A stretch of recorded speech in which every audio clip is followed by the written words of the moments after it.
Hidupku sekarang lebih nyaman dan bahagia dibanding dulu saat masih memiliki hubungan dengan Sinta, mantanku yang beberapa bulan ini tak pernah lagi menghubungiku semenjak kita putus. Tapi aku tak memperdulikannya, bahkan cenderung tak pernah kupikirkan.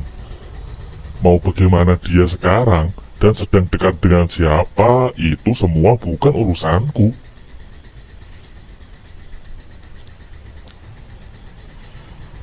Sekarang aku lebih fokus membangun karir guna masa depanku. Apalagi sekarang aku punya seseorang yang sangat mengerti padaku dan selalu siap dengan masalahku. Tante Monik, ibunya Sinta, yang sekarang jadi partnerku dalam memecahkan masalah. Tapi lebih tepatnya, akulah yang harus kerja ekstra agar Tante Monik senang. Namun semua itu terbayang karena kami sama-sama puas dan senang dengan hasil akhir dari setiap masalah yang dihadapi. Terlebih Tante Monik juga selalu menyajikan kue serabi untukku.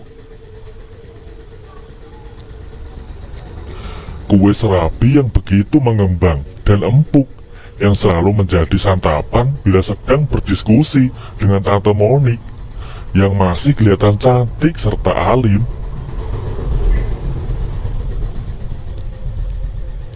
Di luar dia begitu berwibawa serta alim, tapi aslinya Tante Monik begitu ganas dan cekatan untuk mencapai tujuannya. Bahkan aku selalu dibuat kagum dengan jalan pikirannya.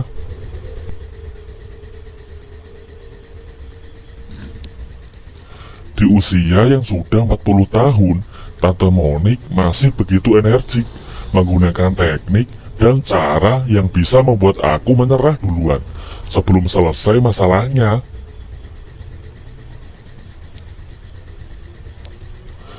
Sabtu dan Minggu adalah hari di mana kami selalu berdiskusi berdua, yang diakhiri dengan tetesan keringat karena lamanya berpikir jalan keluar dari masalah.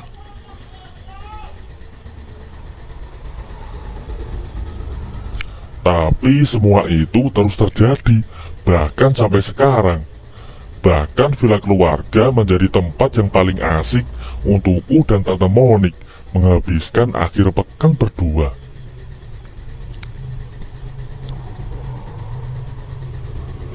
Dengan hidangan kue serabi tentunya, dan dilanjut memecahkan setiap masalah yang dihadapi sekarang, yang barang tentu tak akan pernah berakhir.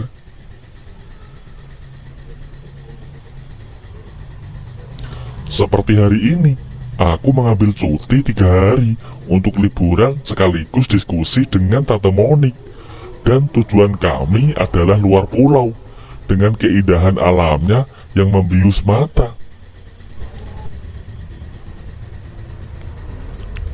Di pesawat kami sempat sedikit mengobrol sambil sesekali diskusi.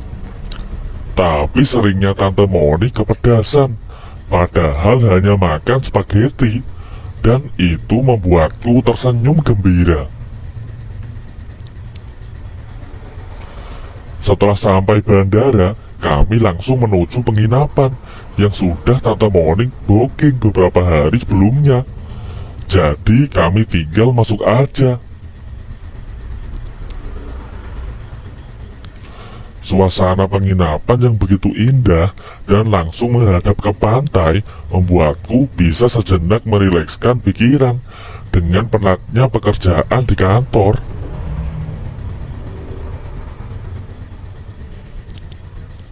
Namun keindahan alam itu tak bisa kunikmati lebih lama karena Tante Monik sudah duduk di sebelahku sambil tersenyum manja yang sudah aku hafal apa maksudnya. Tante harap kamu benar-benar membuat Tante puas dengan jawaban dari masalah ini.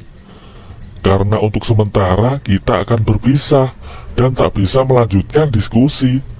katanya disertai senyum.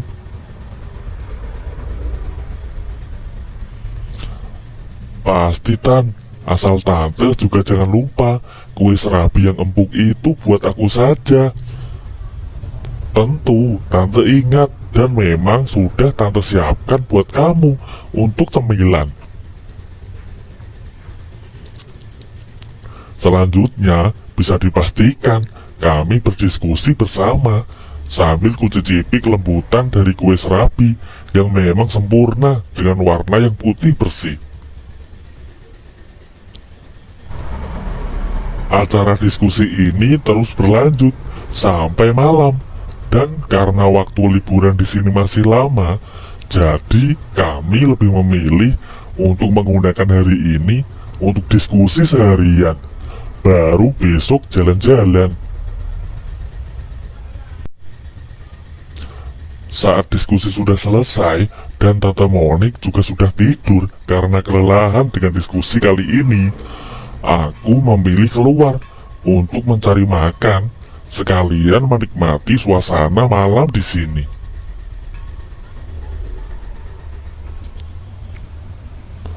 Tapi saat aku berbalik dan menutup pintu dari kejauhan, aku melihat seseorang wanita dengan seseorang yang masih muda berjalan masuk ke dalam dengan begitu mesra.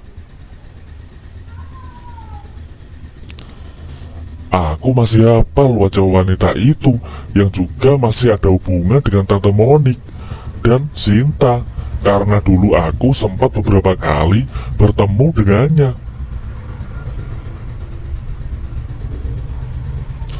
Dia adalah Tante Leli, adik Tante Monik, dan juga tante dari Sinta, yang entah sedang ada keperluan apa di sini. Padahal sifatnya sama dengan Tante Monik yang berwibawa dan alim. Namun ternyata ada sisi lain yang sama dengan kakaknya, yang sepertinya bisa aku ajak untuk berdiskusi bersama. Seperti Tante Monik waktu pertama kali berdiskusi denganku.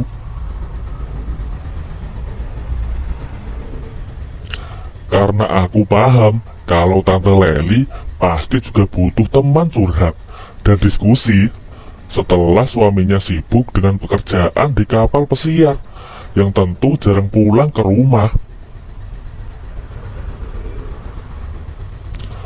Membuat Tante Leli merasa bebas dengan hidupnya yang memang sudah berkecukupan dalam segi ekonomi. Namun tidak dengan di dalam yang pasti cukup tersiksa.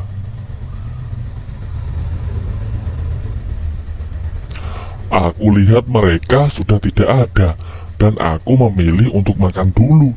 Lalu nanti kembali lagi mengecek kondisi mereka yang pasti sudah lepas dari pikiran yang wajar. Hanya butuh waktu 20 menit untuk mengisi perut ini, dan kini siap meninjau sejauh mana Tante Leli melangkah.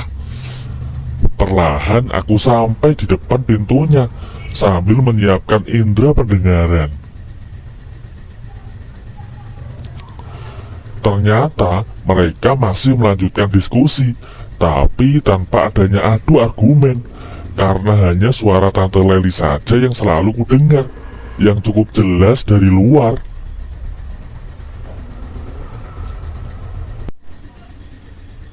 Karena tak ingin mengganggu, aku memilih kembali ke kamar dan tidur, karena Tante Monik juga sudah tidur dari tadi. Jadi tak enak untuk membangunkannya. Di dalam aku selalu terbayang bagaimana bisa Tante Leli sampai punya sisi lain yang berbeda dengan kesehariannya.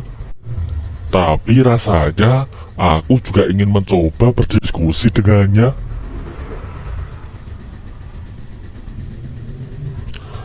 Tanpa terduga, aku terlelap dalam tidur dan dibangunkan oleh Tante Monik yang mengatakan akan pulang duluan karena ada urusan mendadak yang tak bisa aku cegah. sangat disayangkan.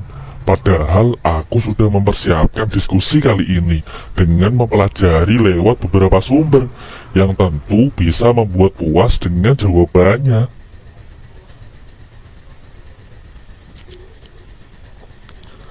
Tapi ini bisa menjadi kesempatan buatku untuk berdiskusi dengan Tante Leli yang mungkin juga membawa kue serabi yang bisa aku cicipi sembari berdiskusi bersamanya.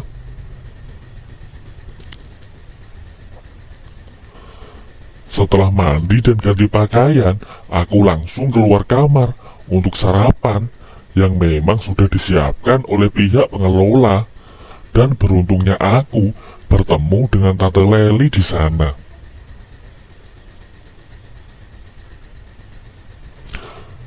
"Halo Tante Leli," kataku sambil tersenyum di depannya. "Rudi, kamu Rudi kan?" Katanya kaget dan langsung berdiri. "Iya Tan, ini saya Rudi. Gimana kabarnya?" tanya aku.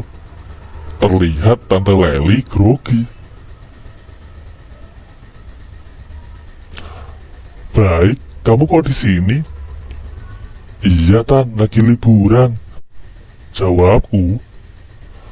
Lalu kami terus mengobrol dan aku selalu basa-basi padanya yang terlihat sudah tak gugup lagi. "Tante sendiri sama siapa di sini?" tanya aku. "Tante sendiri di sini," jawabnya. "Gak bareng teman gitu?" tanya aku terus. "Enggak, cuma sendirian Tante di sini," jawabnya yang tetap kekeh. "Yang di kamar?" kataku menyebut nomor kamarnya. Sontak Tante Leli langsung melihatku dengan tatapan berbeda. "Kok kamu tahu, Ruth? Jangan-jangan..." Langsung menutup mulutnya dengan kedua tangan. Ini seperti dulu saat aku bertemu dengan Tante Monik di tempat wisata. Namun bedanya, dulu aku hanya berani menelpon karena masih ada hubungan dengan cinta.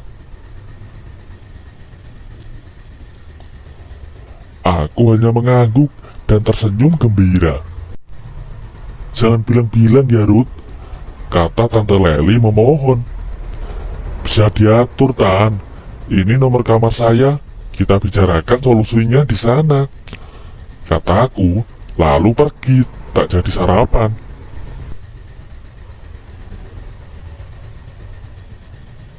Sengaja aku meninggalkan Tante Leli agar dia mau berdiskusi bersamaku, karena aku ingin mencoba seberapa pintar teknik dan trik yang dia pakai.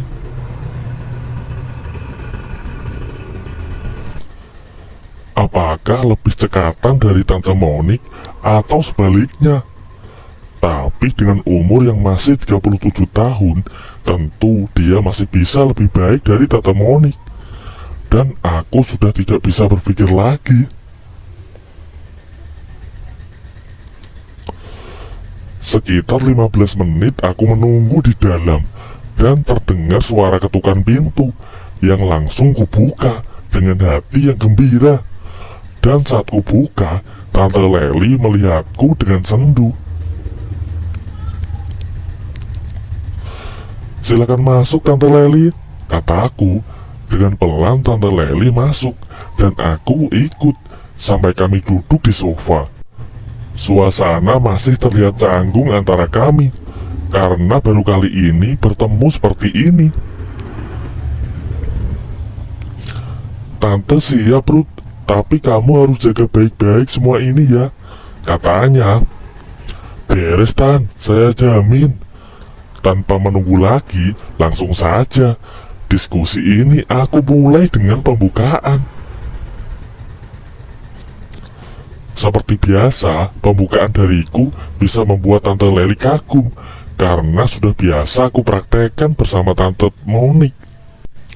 Dan dia selalu kalah, walau baru pembukaan saja.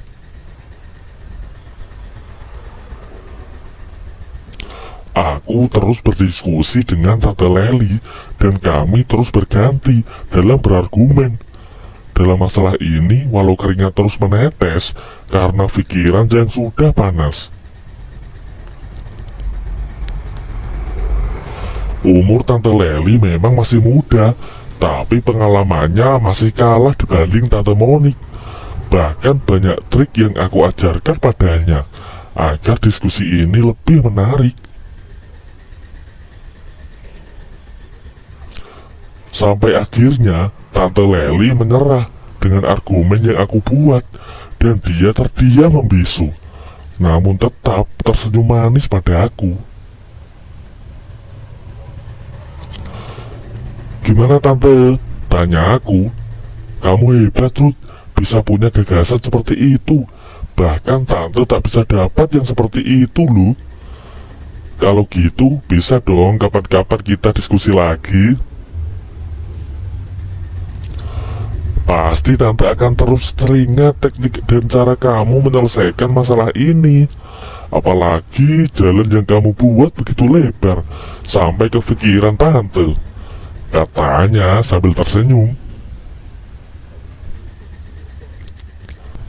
Kami istirahat sebentar setelah selesai, karena memang sangat lelah, harus terus berpikir sembari menikmati kue serabi dari Tante Leli. Sampai sekarang, aku sudah mencicipi 2 kue serabi yang sudah lama dibuat, dan rasanya masih tetap enak, bahkan terasa gurih, yang tak kubayangkan sebelumnya.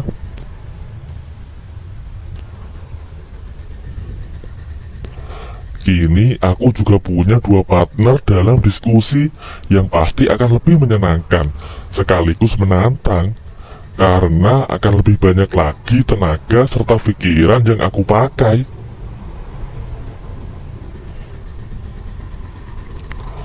Kini tinggal bagaimana aku mengatur jadwal saja, mau diskusi dengan siapa dulu, atau mau langsung dua-duanya, yang akan membuat mereka kaget, tapi menyenangkan untukku.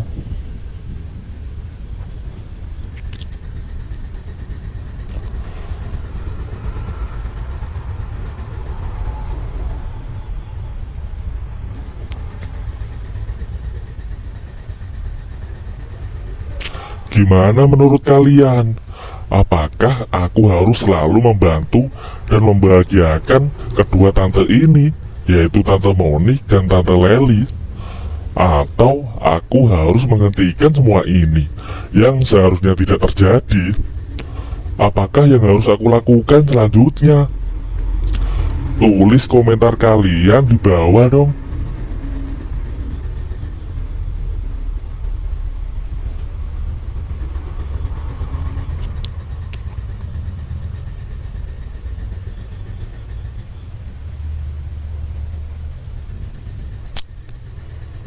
Terima kasih sudah menonton video ini ya. Jangan lupa di like dan di subscribe. Nantikan cerita baru selanjutnya.